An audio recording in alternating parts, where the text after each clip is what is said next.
With the push of a few buttons, this is what you get. It's free, easy to use, and could save someone's life.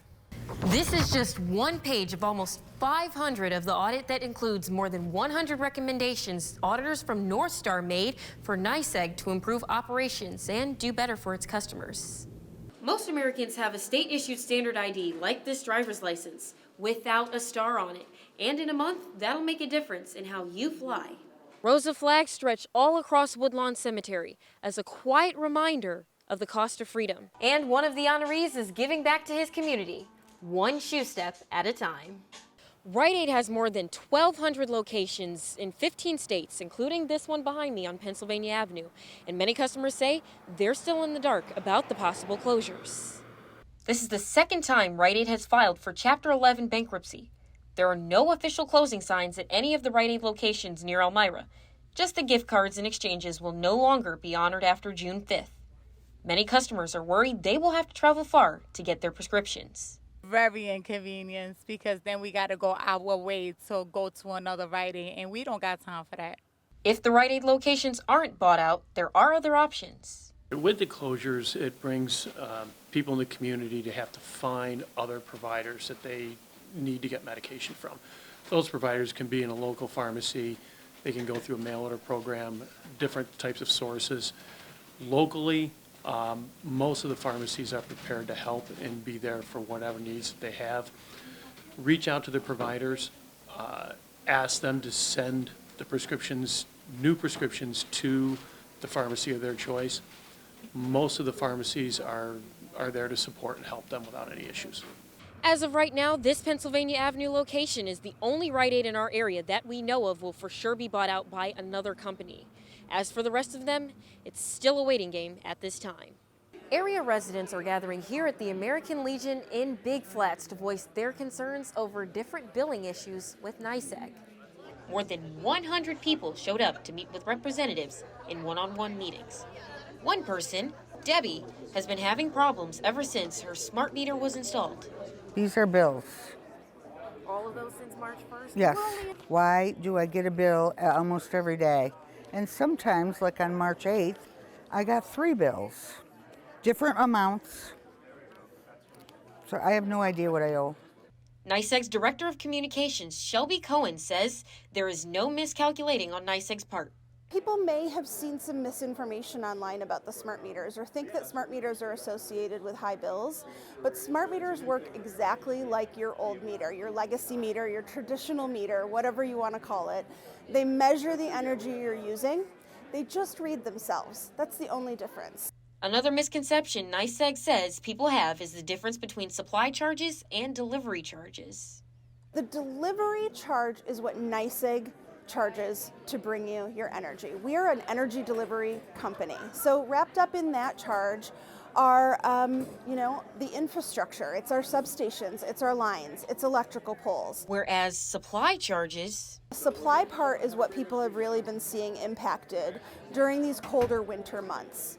New York State had a colder winter than was forecasted this year.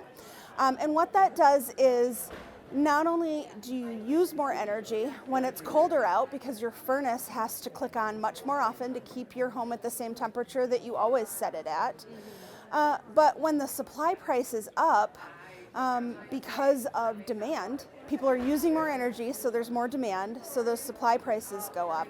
Cohen also says that a new energy manager is being rolled out to help people break down energy usage hour by hour. This yard here at the park might look empty, but with a few simple touches can turn into something festive and beautiful. During the COVID-19 pandemic, yard signs became a staple, and even post-pandemic, they're not going away. The yard sign business actually started back in 2018, believe it or not, before COVID hit. But COVID really brought the spotlight on yard cards and the lawn sign business. Because we had such an uptick in the inability for people to be able to have parties, lawn signs became a really popular way of showing how much you cared about somebody. So the industry really took off in 2020, and now that I've gotten into it after 2020, there seems to be a growth and change in the industry that you can get into much more complicated signs like the ones that I have behind us.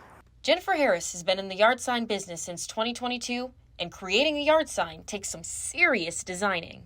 Each one of the pieces that are in my signs is an individual piece, and so I have to design them. Some of them I get from designers who are in the business, some of them I design myself, and so you have to get them sent out to be printed.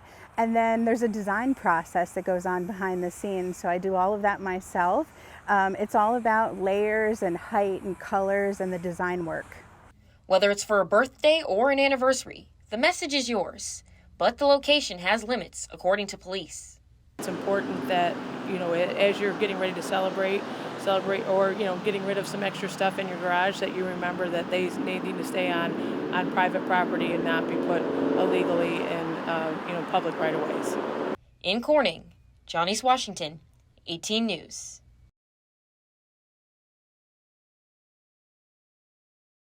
I have gotten some reactions, and just like you said, it is some pretty tough news for everybody still out here, because a lot of the officers that I talked to said they were willing to stay out here as long as it takes in order to get their demands heard. And some good news for seniors. Even if you're retired, you can still get your hands on one of those inflation refund checks that Governor Hochul announced earlier.